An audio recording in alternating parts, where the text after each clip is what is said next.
where Batman really justifies that aspect of money buys all. Batman really embodies that idea that money buys all, and it can get you connections, but it doesn't necessarily get you love, family, or friends. It might get you a little time loving, but it's not gonna really get you family, friends. But at the same time, it just might, because he does end up getting a whole bat family of intelligent children, so that's family. His money did get him relationship with Catwoman. That's love interest partnership. His money kind of really is the whole aspect of what really got the Justice League together and pays for all their stuff. His money, his money actually did, in fact, get him friends. Now that you think about it, and it got him all those other connections. So we'll just scrap that and just say that Batman embodies the fact that money can buy you any and everything in life. It didn't. His money didn't really change his mindset necessarily, though, about not trusting people. But looking at all the things he gets put through because of Murphy's Law, all the trials, the tribulations, and the setbacks, and all that, you can't help being pragmatic. You can't judge him for it. So that makes him more of a likable character, more so than even Spider-Man, because Spider-Man, despite all his power and the responsibility and his duties that he's following through with, he is constantly losing people. While Batman, hashtag capitalist of the year, is throughout his entire series is gaining connections. He and he himself is making the conscious choice to push them off, and those people are coming back to support and love him despite his personal flaws. Because end all be all, the money is he's where the money's at. Right? So they might be coming for the money. They might initially make contact with him because of the money, but they stay because his mindset, his mentality, his competence and capability are not something they want to leave or let go to waste. So, Batman, those things being put on display the way they are, make Batman more likable than Spider-Man. At least that's the devil's advocate perspective to really push that narrative. Because end all be all, more people definitely do like Spider-Man, don't we? Don't we, people? But on paper, Batman is definitely a more likable character in the devil's advocate mindset. Because Batman has everything but full trust, and his lifestyle and his every comic and TV show episode really validates the fact that he lacks trust in everyone and everything in life. And because of his outcomes and his play style through life, it really validates that mentality of everyone in the real world who has that mentality. Like, I don't trust anyone, I don't like anyone, but I still want to go out here, do this and make something of myself and do this with my life and stop this from happening in my environment and my life. He really validates that mindset in people, which makes him more likable. They might hate the stuff he has to go through, hate the decisions he makes, despite the outcomes being the best they could be because of the decisions they make in his life, but they like him despite everything around him they dislike. He's more likable than Spider-Man because of it. And on top of that, Batman has the money and connections, but at the end of the day, Batman has money and connections, but at the end of the day, he is still human. amongst inhumans and those deemed more than human. Hashtag aliens, the metas, and the gods like Superman, right? Where Spider-Man, he's effectively inhuman because of the scientific evolution and experimentations that were conducted on him. But end of the day, he did change. So Spider-Man, who's been granted power and inhuman level feats and abilities, being put side by side next to an ordinary man who's at the peak of his own competence, capabilities, and performance as a regular human. Batman, the regular human, is more likable with all his money, relative success, and fame. He's more likable than Spider-Man, despite Spider-Man being more relatable as a character.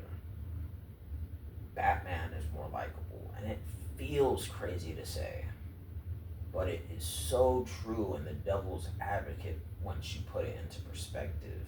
From the devil's advocate perspective, if you put the information side by side and you line it up for yourself or for another person, it really makes sense, regardless of whether or not you agree to it, right?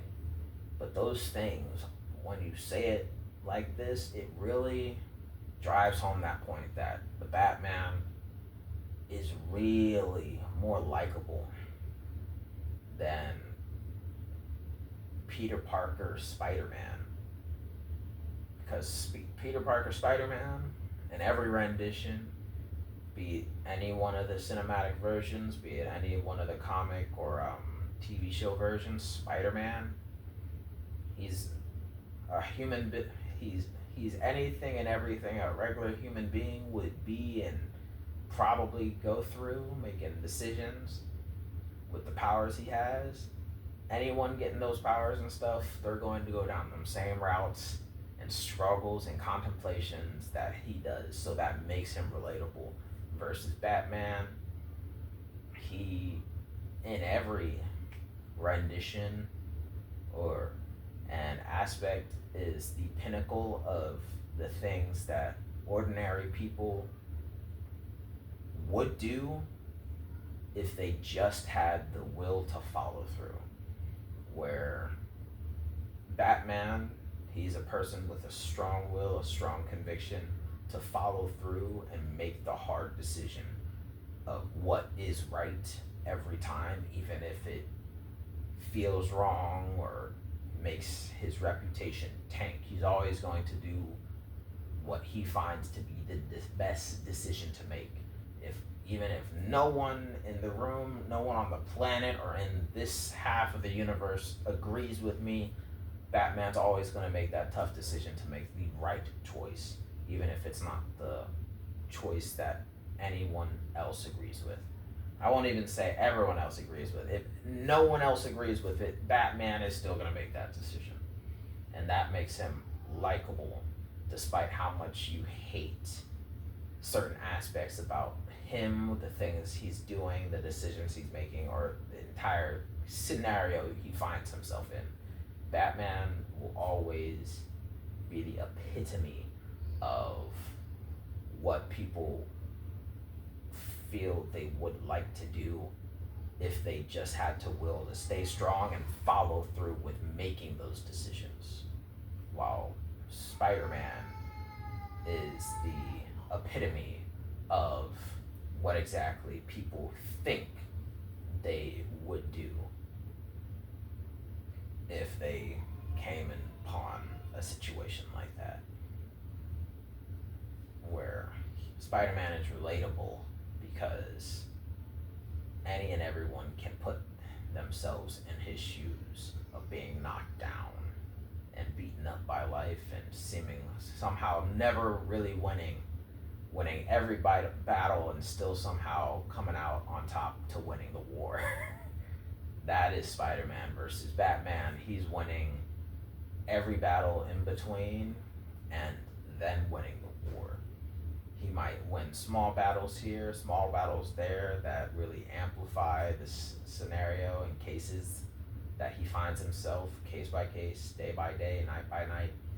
But ultimately, Batman is winning every battle because he's not pulling any punches. He's trying his hardest day in, day out, without help, and with help sometimes, and other times help that is working against him, right? He's the epitome of what everyone goes through at some point in their life, and he's the person who's always going to make the right choice, even if it's not the choice people want him to. And a lot of people, and I will dare say most people, would passively make that a reason as to why he's more likable, because everyone subconsciously wants to like the person they know they themselves want to be. Everyone wants to be the person to make the right choice, even if they don't like it. And that is why Batman is the epitome of that aspect, right? And because that is true, from the devil's advocate, that is why Spider-Man is the most relatable, well-known superhero character, at least in American comics, and why Batman is the most likable superhero character that is well known, excluding Superman, because get them out of here. There's a reason I'm not mentioning him. It's an entirely different fight if you want to involve Superman in that. I'm not doing it. I'm not doing it. No. Nope. I'm not doing it. But that's just me. If you like or agree with anything I had to say, go ahead and like the video. If you have a question, comment, concern, go ahead and put that in the drop section down below. And if you, for some odd reason, want to continue this discussion, go ahead and share the video with someone else. And if, for some odd reason, you want to support me in finishing my book, Millenia, a part of my Millenia series, go ahead and subscribe. And if for some of the weirdest reason you just never want to miss any one of the videos I'll be posting, because I will be posting every day until I publish my book, press the bell button after you press the subscribe button. But that's just me. Have a good one.